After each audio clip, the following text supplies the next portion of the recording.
Hi, I'm Rita Wilkins, also known as the Downsizing Designer. It was Tuesday night and I always get on to talk to you about something downsizing, decluttering, lifestyle design, or interior design. And tonight I want to present to you a 30-day challenge, live a simpler life with less. So when you're so busy running from one thing to the next, when you're so stressed and overwhelmed by everything that's going on in your life and everybody else's life, a simpler, more peaceful, and more focused life probably seems unattainable or even impossible. But it's not. So when you choose to make time to slow down, to pay attention, and to understand why your life feels out of control, or why you feel out of balance and disconnected, and even why you never seem to have enough time for things that matter most to you. When you take that time to discern that, you'll start to discover that by removing things from your life and your calendar, you'll actually make room for a simpler, more meaningful, and happier life. And you'll start to see what gets in your way, and you'll also start to see more clearly what matters most to you and what you can have more of in your life if you allow it.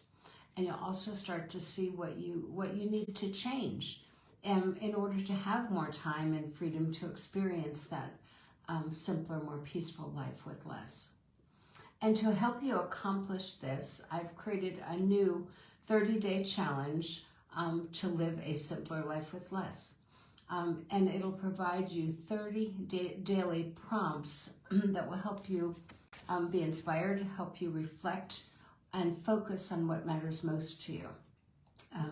And I would like to suggest that if you are interested in taking this challenge, that you get a journal and that you promise yourself that you will take 15 to 30 minutes every day to journal your thoughts, your feelings, your ideas, and your goals.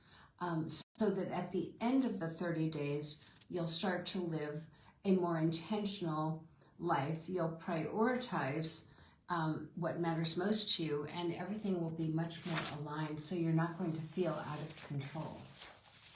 So if you want to get a copy of this free PDF, we'll be creating it tomorrow. I'll be glad to send it to you. It is downloadable. Just email me at ritawilkins@ritawilkins.com, and in the subject line put 30-day challenge, and we'll send it out to you. And also at the end of the challenge, I would love to hear from you because these things I create hoping that's going to make a difference for you. And if it does, I'd love to know. And if it needs something else, well, then we'll tweak it. So the 30-day challenge looks something like this, to live a simpler life with less.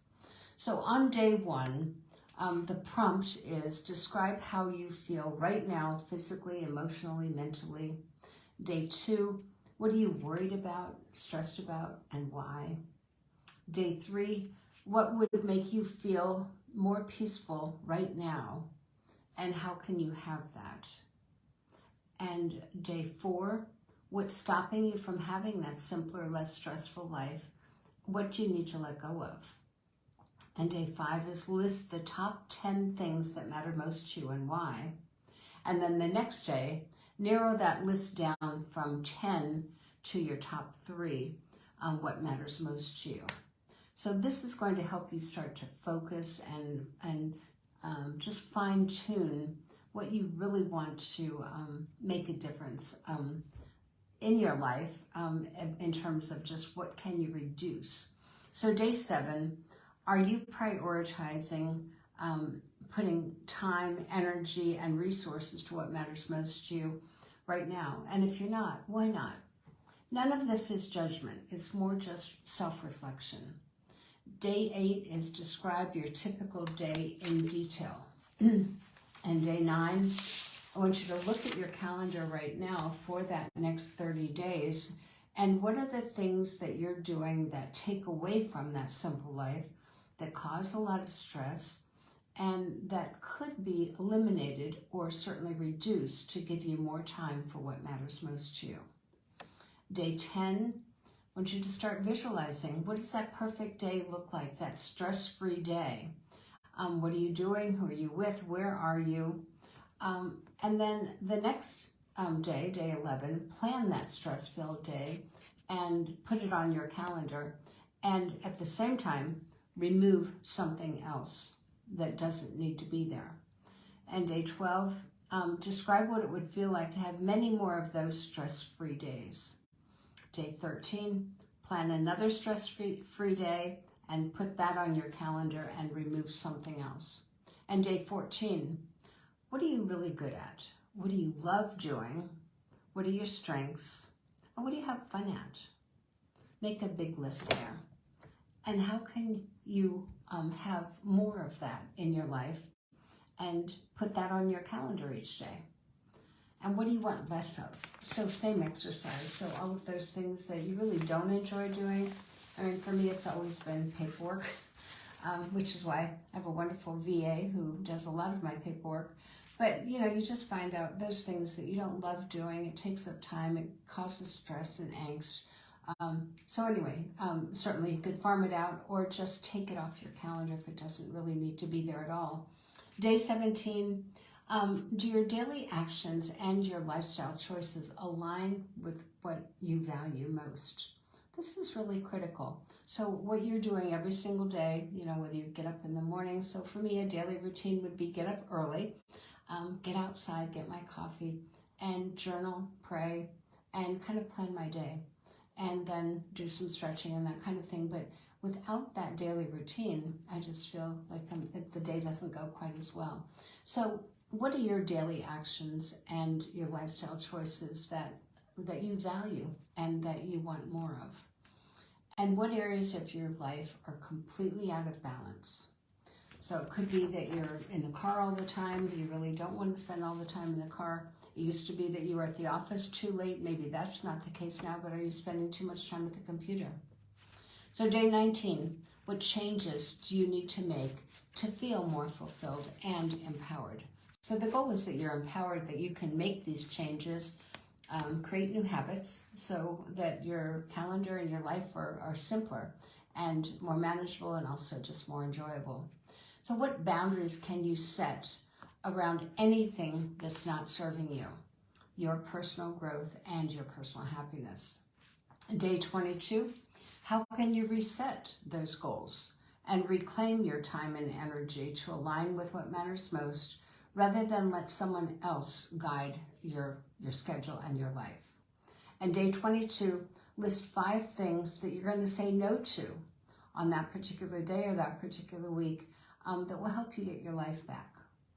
And day 23, list 5 things that you'll say yes to create the life that you want so you can be moving towards that.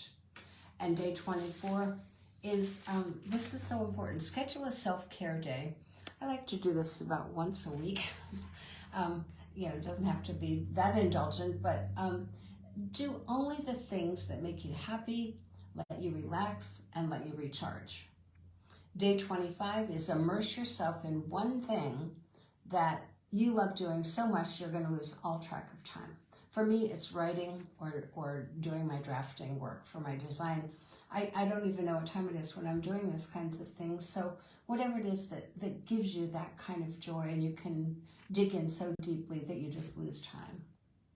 Day 26, take a mini vacation in nature. So, you know, get outside in your garden, in the woods, wherever it is that you can just take that mini vacation, take a long walk where you feel invigorated, where you feel centered, and where you're feeling peaceful and connected.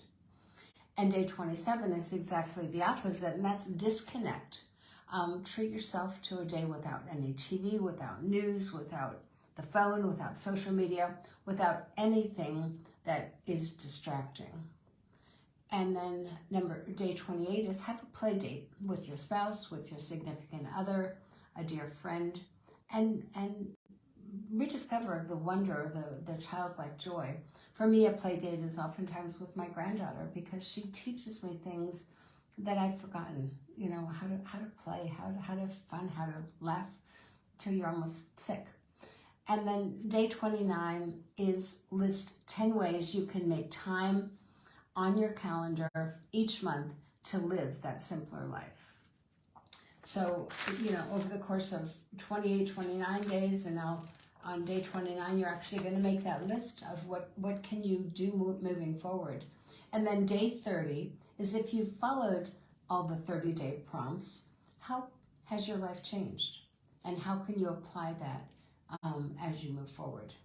So hopefully this has helped you. I enjoyed doing it, and I'd love to hear from you if it does make a difference for you. I do find that journaling, I don't know if you journal, but journaling for me for the last 25 years has helped me grow so much, because it's going from your head to your, and I use paper when I'm journaling, and from the pen to the paper, so much happens in that space in between somehow. But anyway, I hope that helps you. Again, if you would like a free PDF of this 30-day challenge, just email me at ritawilkins@ritawilkins.com, and in the subject line, put 30-day challenge. Okay, thanks. Good luck this week, and I hope to hear from you.